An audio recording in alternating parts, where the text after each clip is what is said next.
Welcome to the Moms Being Moms podcast, where we swap our weekly mom moments, wins, and fails, then cover stories of moms being moms, the good, the bad, and the ugly. I'm Jessica.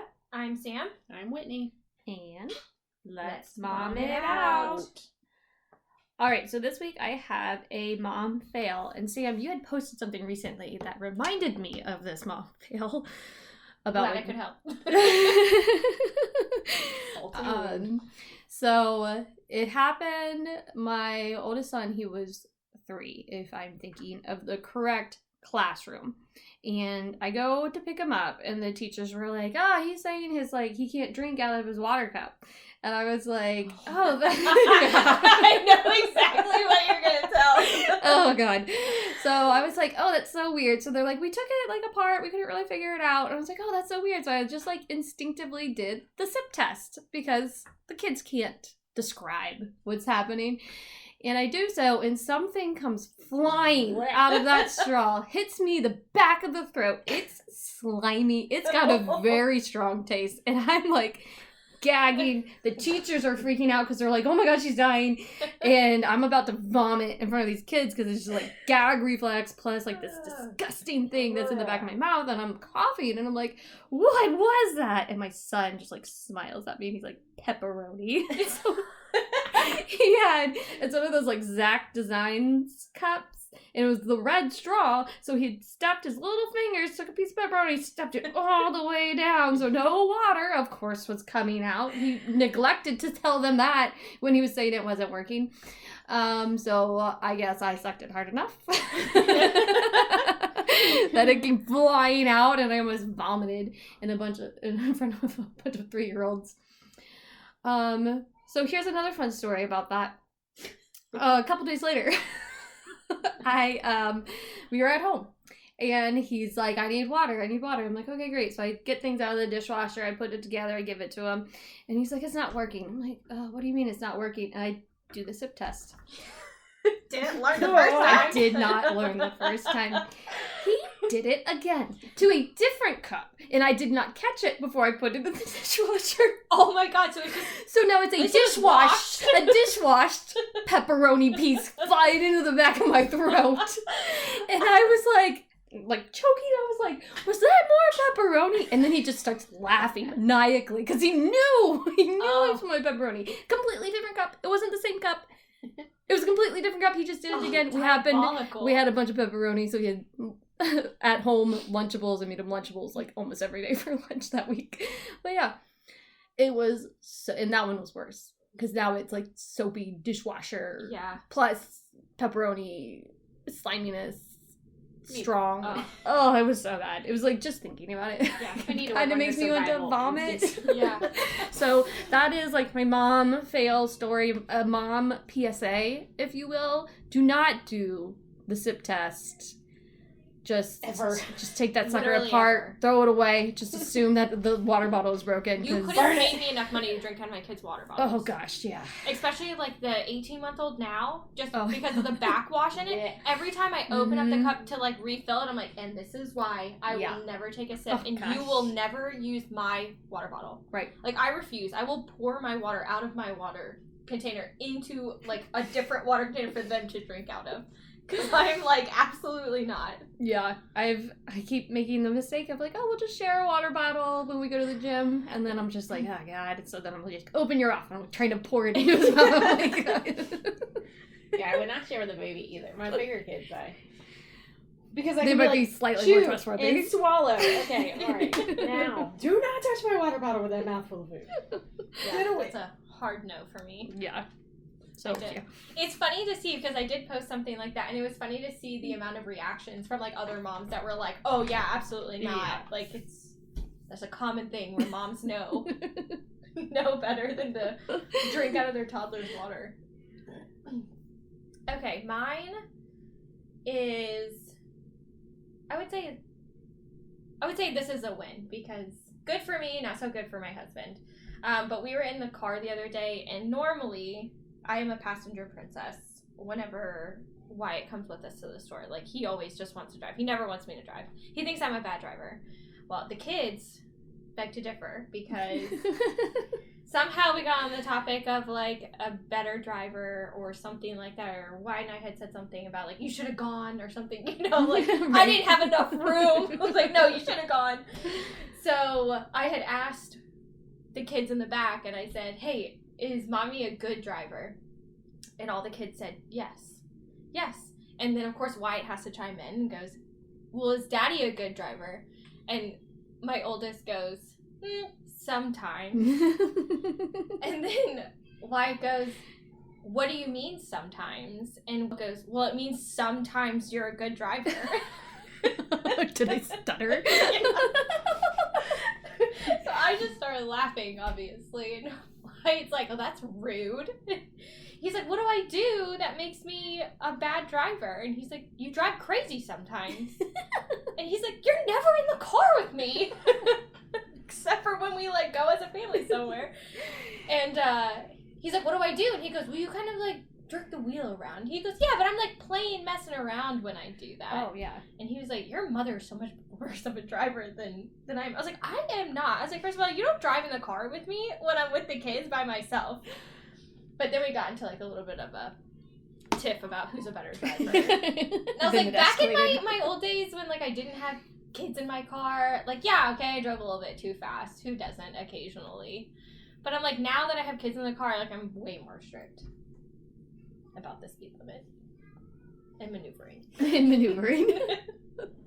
And my music choices. I really have to watch that. Especially when the kids started singing the songs back.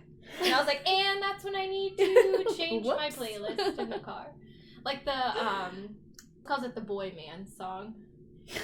Where it's like, oh my god, who sings it? I'm completely drawing a blank right now. Who sings that song? But it's like, it says, like, boy ain't mad at you.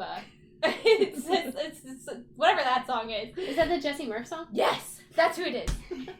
And it says something and sings Blue it. Strips. Blue Strips, that's what it is. Mm-hmm. And it says, like, bare tits in the strip club, and he's singing that specific part in the car. And that's when I was like, yep, we gotta change that. Can't have you going to kindergarten singing that song. So now we listen to Ella Langley, which the kids love. They love singing her songs. Yeah, mine too. That's funny.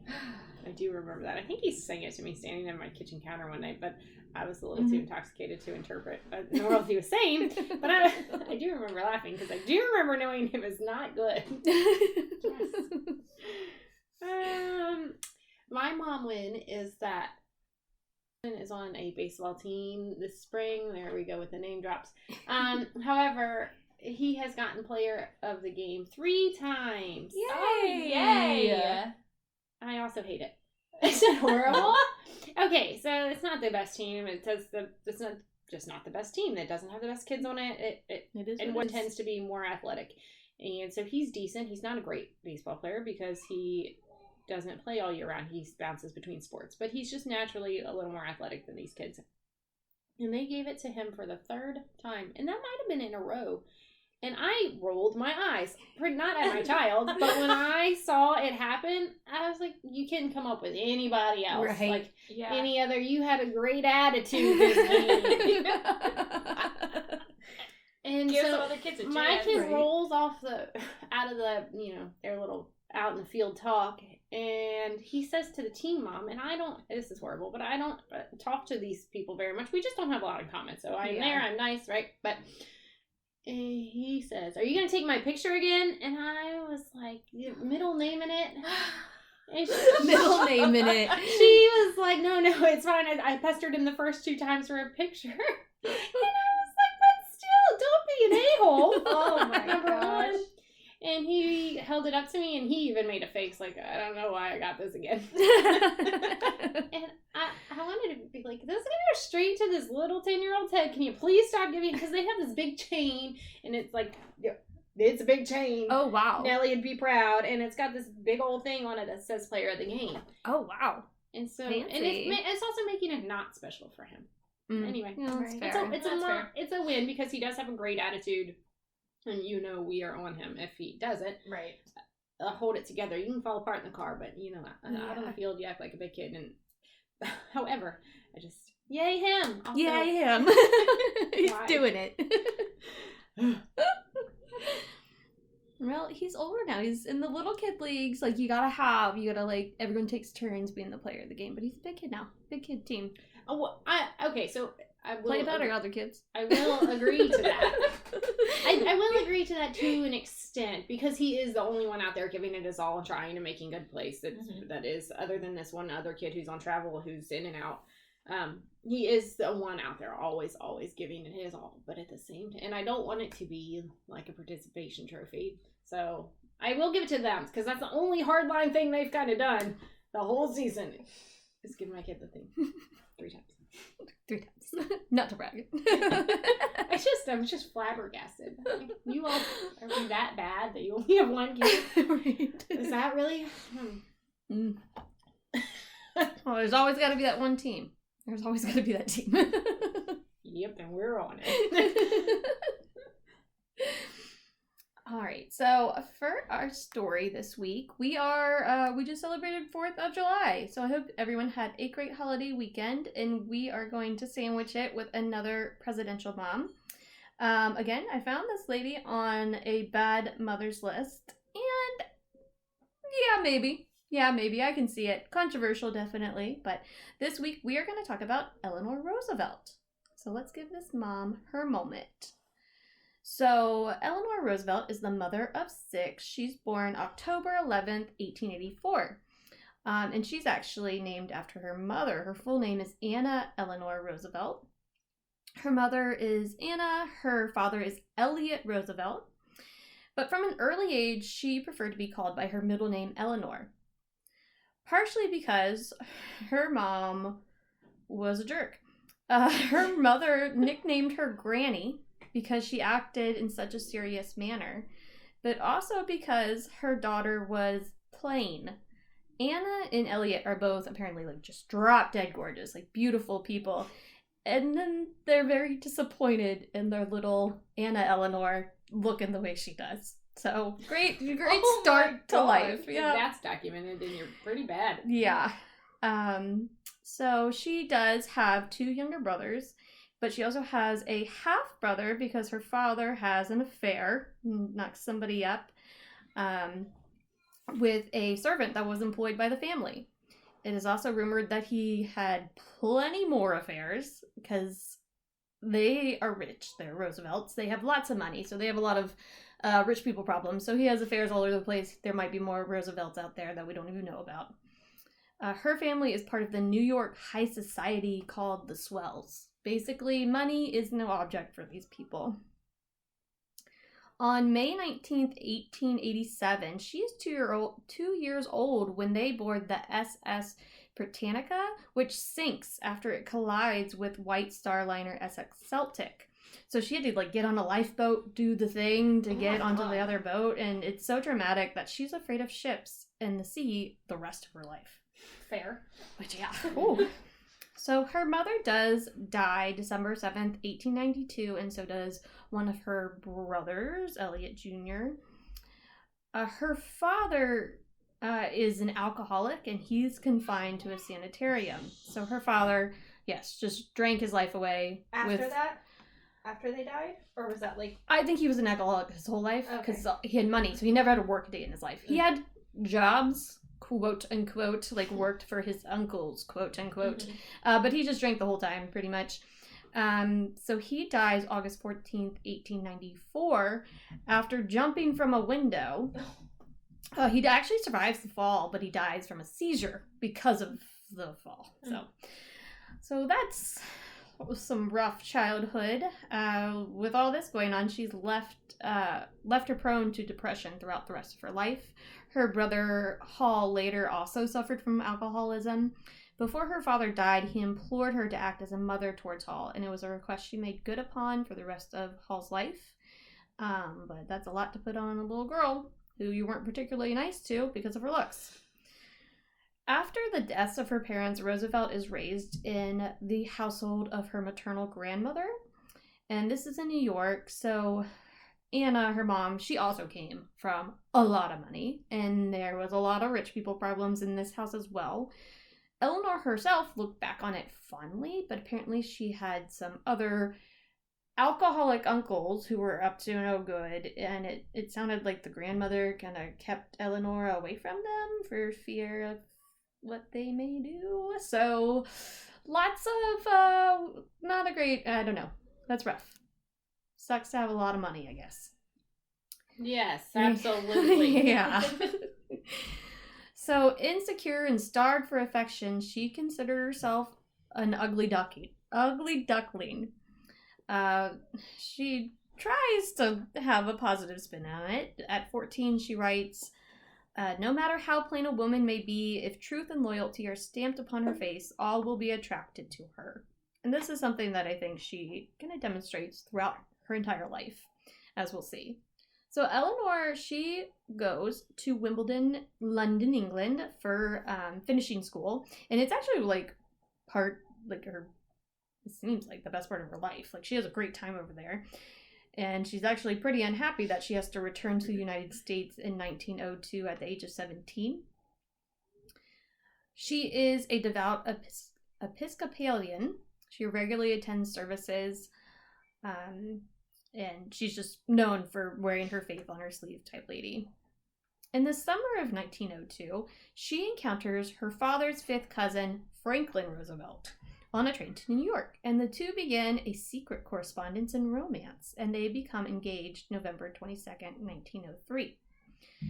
Here's where Eleanor's problems kind of start. Franklin's mother, Sarah, opposed the union and made him promise that the engagement would not be officially announced for a year.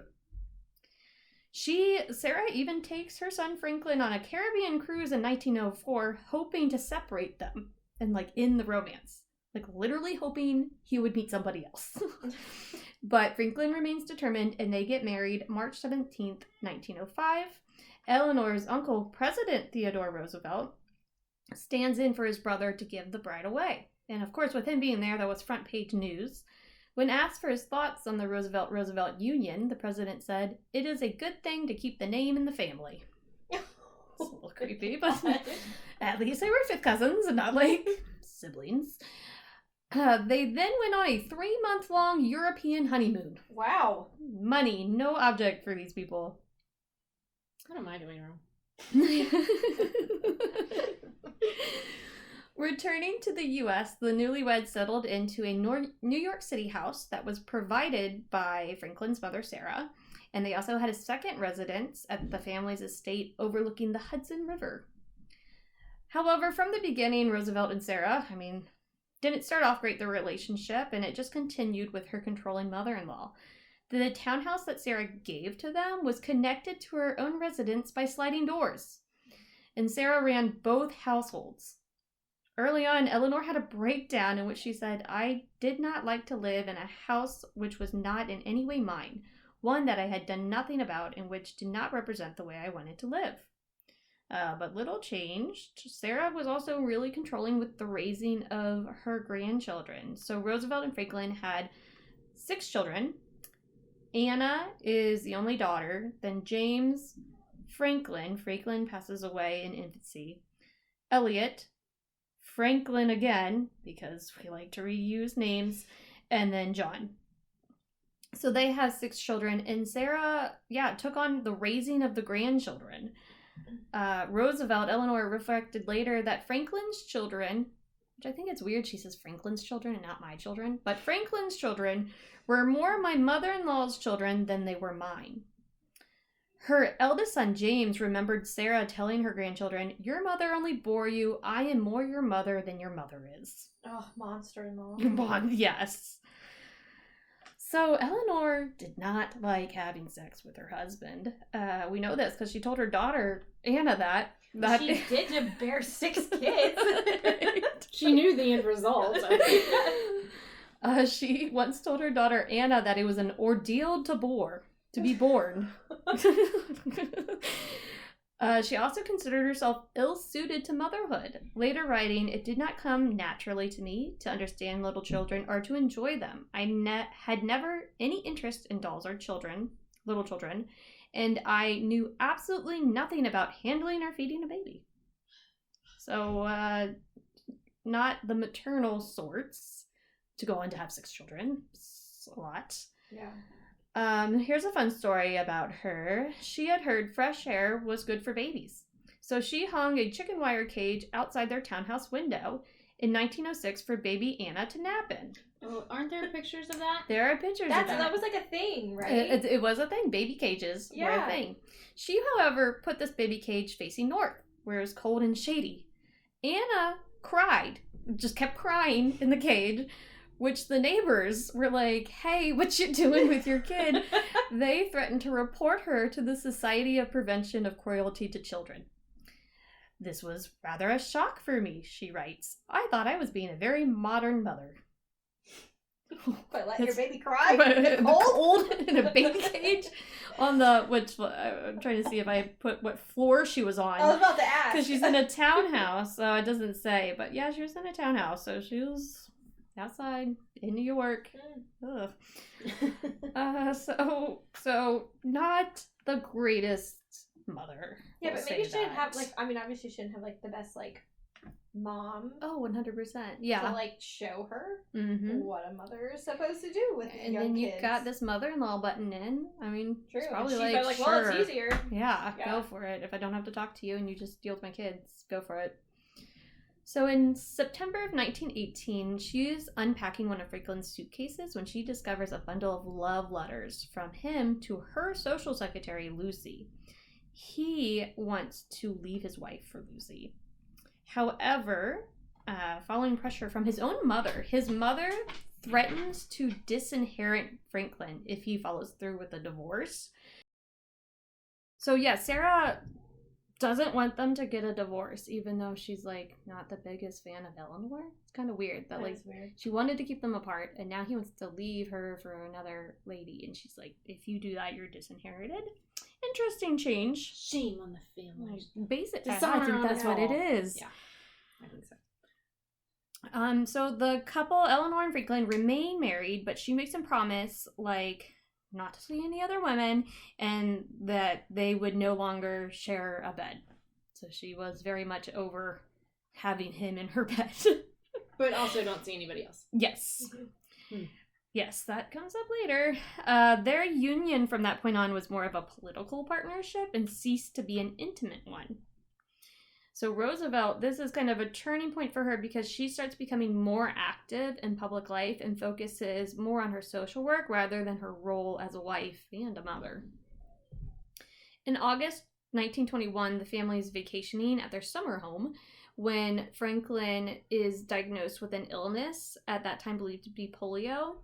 During the illness, through her nursing care, Eleanor probably saved Franklin's life. His legs remained permanently paralyzed, and when the extent of his disability became clear, she had to butt heads again with Sarah, because Sarah wanted him to get out of politics and just become a country gentleman. But Roosevelt fought against her, wanting him to stay in politics, and he actually sides with Eleanor, and he obviously sticks into the politics. Franklin's attending physician commended Eleanor on her devotion to him. "You have been a rare wife and have borne your heavy burden most bravely." And he called her one of his heroes. So in 1924, Eleanor starts dabbling in the politics. She campaigns for Democrat Alfred E. Smith in a successful re-election bid as governor of New York State. And he's actually going against her first cousin, Theodore Roosevelt Jr. So he loses and he never forgives her. So there's a lot of family drama with everybody in that family of how she did that. When she becomes the First Lady of the United States, when Franklin was inaugurated on March 4th, 1933, she's actually pretty depressed about it. She does not want to have to assume this role because it's traditionally been one of women being in the back, hosting, all the woman things, her immediate predecessor, Lou Henry Hoover, had ended her feminist activism on becoming the First Lady, stating her intention to be only a backdrop for Bernie. So Eleanor did not want to do that. She's got the nickname of the reluctant first president because of this. Reluctant first lady because of this. So she gets it together and she sets out to redefine the position kind of into what we think of like a first lady is now, like more involved in things. So she is the most controversial first lady in United States history in the process. Despite criticism of them both, with her husband's support, she continues with the active business and speaking agenda that she had before she was the first lady. She's the first presidential spouse to hold regular press conferences, and in 1940 became the first to speak at a national party convention. She wrote a daily and widely syndicated newspaper column, My Day, which was another first for a presidential spouse, and she was the first lady to write a monthly magazine column and to host a weekly radio show. So she's just doing it all. I guess Sarah's got the kids. In the first year of her husband's administration, she was determined to match his presidential salary, and she earned $75,000 from her lectures and writing, most of which she gave to charity because they don't need that money. They have that money. She maintains a very heavy travel schedule in her 12 years in the White House, especially considering her husband's paralyzed. She actually I don't want to say stands in, but she stands in for him at different places. Her chief project is a planned community in Arthurdale, West Virginia. It is met with mixed reviews. It starts off pretty disastrous with prefab houses, but basically they end up building these houses for the miners with every modern convenience, including indoor plumbing and central steam heat. And families occupy these homes and agree to repay the government in 30 years' time. She had hoped for a racially mixed community, but the miners were like, nope, white Christians only. So that's what happens, and this experience motivates Roosevelt to become more outspoken on the issue of racial discrimination. Like I said, the community itself was like mixed reviews. The residents themselves considered the town a utopia, and many were returned to economic self-sufficiency. She, of course, thinks it's a success, later speaking to the improvement she saw in the people's lives there, stating, I don't know whether you think that is worth $500,000, but I do. She is seen by historians as having been significantly more advanced than her husband on civil rights. Despite her husband's desire to placate Southern sentiment, she was very vocal in her support of the civil rights movement. She broke tradition by inviting hundreds of African American guests to the White House, and due to her vocal support for justice and civil rights, the KKK actually viewed her as a major threat and were placing bounties on her head. Scary. She was an outspoken first lady who made more use of the media than her predecessors. She held 348 press conferences over the span of her husband's 12-year presidency. She placed a ban on male reporters attending these press conferences, basically forcing newspapers to keep female reporters on staff in order to cover them. So she was helping these female reporters get jobs. During all of this, her and her daughter, Anna, become estranged. The relationship is further strained because Roosevelt wanted to go with her husband in February of 1945, 2 months before his death, to Yalta, but he takes Anna instead. They do reconcile, and Anna does take care of her mother at the end of her life. Franklin died on April 12, 1945. Eleanor later learns that her husband's mistress, Lucy, had been with him when he died, so he did not stop the affair. The discovery was made more bitter by learning that her daughter, Anna, had been aware of the ongoing relationship between her dad and Lucy. It was Anna who told her that Franklin had been with Lucy when he died. And Anna's the one that told her Franklin had continued the relationship for decades. People surrounding him had hidden the information from his life. So the kids knew what he was doing. In 1962, Eleanor is given steroids to treat some lingering injuries she gets from when she's hit by a car in 1960. The steroids activate a dormant case of tuberculosis in her bone marrow, and she dies at the age of 78 in the care of her daughter. President JFK ordered all United States flags lowered to half-staff throughout the world on November 8th in tribute to her. So we get into a little drama after her death. Her son Elliot authors a couple different books, including a highly personal book about his parents called The Roosevelts of Hyde Park, an Untold Story, in which he reveals details about the sexual lives of his parents, including his father's relationships with his mistress Lucy and another mistress, Missy, as well as graphic details surrounding the illness that crippled his father. His siblings all came out against this book, and his brother James actually published his own book, My Parents: A Differing View, to respond to it. Elliot continues publishing books, including a sequel to An Untold Story, which takes the Roosevelts to the end of World War II. So some things Elliot notes in his book. Elliot noted that while the children deeply respected Eleanor, they merely loved their father, implying Eleanor was more of a formidable and distant present in their upbringing. Which makes sense if Sarah's stepping in and Eleanor herself is motherhood, maybe not for me. He sensationally attributed his parents' marital issues and his father's infidelities to Eleanor, basically blaming her religion and sexual coldness, which he believed stemmed from her own unhappy and repressed childhood.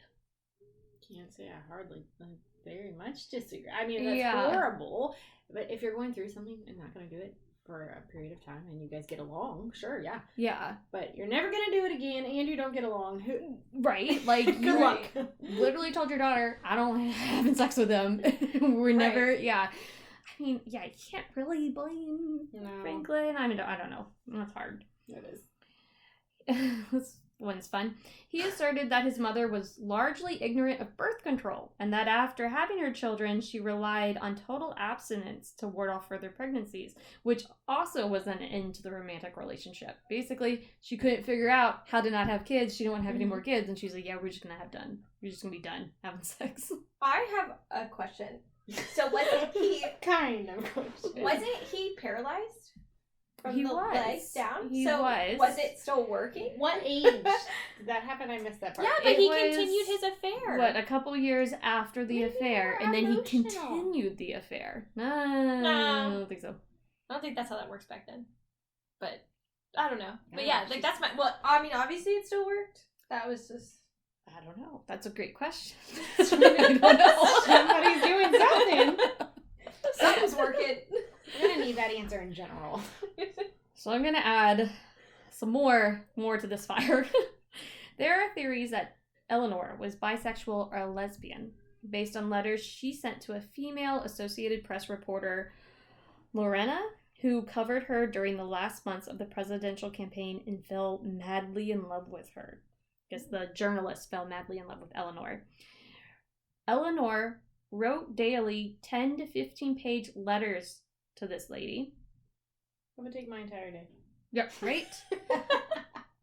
One of these letters said, I want to put my arms around you and kiss you at the corner of your mouth. Also, I can't kiss you, so I kiss your picture goodnight and good morning. Compromised as a reporter, this lady resigns her position with the AP, but in order to be closer to Roosevelt, she secures a job as an investigator for a New Deal program. So there's considerable debate about whether or not Eleanor had a sexual relationship with this woman. It was known that the lady was a lesbian. But yeah, some scholars have asserted there was a physical component. Others say you're just misreading those letters. Which, I don't know. I thought those letters were a little damning. Also, the fact that they're 10 to 15 pages. Right. I don't know if I could write a 10 to 15 page letter to my husband daily. No. I don't even think I could write it to myself daily. I don't know. Ready? So that, might have fed a little bit into her not wanting to be intimate with her husband. So after Eleanor's death, there is where they had a house near Hyde Park. This is preserved as the Eleanor Roosevelt National Historic Site. Her family's vacation home on, how do I say this, Campbello Island. That goes to the government, and in 1964 they create a 2,800 acre park at Roosevelt Campbello International Park. The Franklin D. Roosevelt Memorial on the National Mall is the only United States presidential monument to depict a First Lady. Her. So that is Eleanor, her legacy. What a mom. She definitely did a lot of stuff. Not so much momming. Not so much momming. We agree. But she did a lot. Especially if Elliot is to be believed. He had some stuff to say. That is for sure. If you're going to go on and do great stuff, that's great. Just don't forget your kids. Yeah. Which is why she might end up on these bad mother lists. Yeah, I don't know if she's a bad mom. Not the greatest. I mean, she knew, I guess, somebody was taking care of her kids. Yeah. It wasn't like she they were in good hands. Abandoned them. Yeah. Maybe she was like, look, Sarah likes being a mom. I don't. Yeah, Here you Which go. is not the most motherly of. Yeah. Yeah. But it sounds like she recognized that, which I feel like is a big deal. That is a big deal. That's a big thing like, to come out and say. Yeah. Like, yeah, kids, whatever, had them. It was okay. Yeah. Can tell you I didn't like making Would them. recommend. Don't know how to raise them. Didn't like making them. That should sum it up. All right, so that's our episode. Make sure to follow, like, subscribe, comment, give us your mom wins and fails. We really want to do an episode on those because we've all been there. Instagram. We have Instagram at momsbeingmomspodcast. Well, we'll have photos of last week's story and this week's story and all the stories, and also just fun things we like to repost that make us chuckle as moms. Mm-hmm. We also have the Gmail, momsbeingmomspodcast@gmail.com. And that is all. Mom's out.